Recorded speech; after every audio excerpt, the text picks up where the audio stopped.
Hello dear students, welcome back एक बार फिर आप लोगों के बीच एक नए इन्फॉर्मेशन के साथ। और वो इन्फॉर्मेशन क्या है कि जैसा कि आप सब लोग जानते हैं कि जूनियर ड्रग एनालिस्ट की वैकेंसी आई है, उसी का रिलेटेड सिलेबस क्या है उसी के बारे में आज आपको बताने वाला हूं। और उसी सिलेबस के अकॉर्डिंग हम लोग एमसीक्यूज तैयार करेंगे।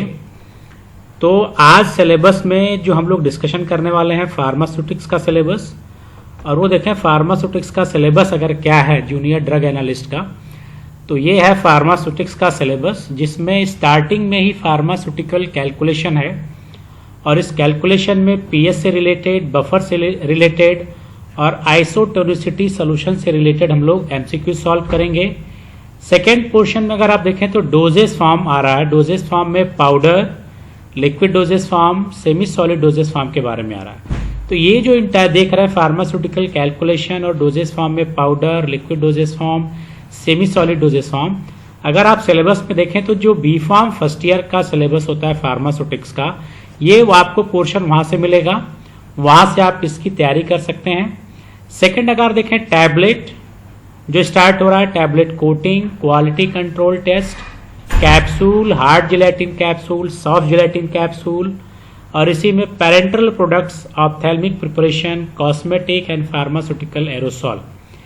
ये solubility of drug, physico chemical property of the drug molecule, ये जो इंटायर सिलेबस अगर आपको देखने को मिलेगा, ये आपको बी फॉर्म थर्ड ईयर के इंडस्ट्रियल फार्मेसीज का जो सब्जेक्ट है वहां से आपको ये मिल जाएगा।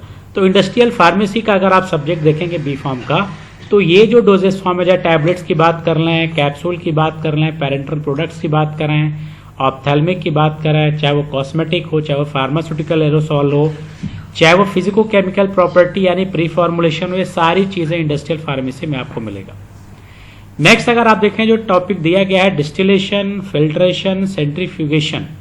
ये जो डिस्टिलेशन और फिल्ट्रेशन और सेंट्रीफ्यूगेशन है, ये आपको बी फॉर्म सेकेंड ईयर के फार्मास्यूटिकल इंजीनियरिंग जो आप बुक्स पढ़ते हैं वहां आपके मिलेगा डिस्टिलेशन, फिल्ट्रेशन एंड सेंट्रीफ्यूगेशन। जो लास्ट आपको दिख रहा है bioavailability and bioequivalence and solubility of the drug, ये पोर्शन अगर आप देखें बायोअवेलेबिलिटी एंड बायोइक्विवेलेंस, तो ये बी फॉर्म जो फाइनल ईयर में जब से आप पढ़ते हैं bio pharmaceutics, sorry 7th semester में, तो जब बायो फार्मास्यूटिक्स आप छठे सेमेस्टर में पढ़ेंगे, छठे सेमेस्टर में, वो बायो फार्मास्यूटिक्स में आपको सॉल्युबिलिटी ऑफ ड्रग यानी सॉल्युबिलिटी इन्हांसमेंट के मेथड, बायोअवेलेबिलिटी, बायोइक्विवेलेंस के जो आपके जितने भी मेथड्स हैं, बायोअवेलेबिलिटी के से रिलेटेड जो भी टॉपिक्स है वो बायो फार्मास्यूटिक्स में मिलेगा।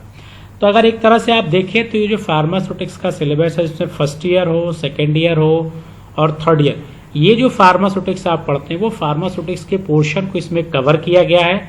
और हम इसको 1 by 1 इसके एमसीक्यूज को सॉल्व करेंगे। यानी जो स्टार्ट हम लोग करेंगे फार्मास्यूटिकल कैलकुलेशन से, जिसमें पीएच से रिलेटेड, बफर से और आइसोटोनिसिटी से रिलेटेड जो न्यूमेरिकल क्वेश्चन है, उस न्यूमेरिकल क्वेश्चन को नेक्स्ट वीडियो लेक्चर में हम इसको सॉल्व करेंगे, और ताकि आपको एग्जामिनेशन में हेल्प मिले, आप अच्छे से तैयारी कर पाएं। तो नेक्स्ट वीडियो में फिर मिलेंगे कुछ एमसीक्यूज को लेके जो फार्मास्यूटिक्स के फार्मास्यूटिकल कैलकुलेशन पोर्शन से होगा। ओके।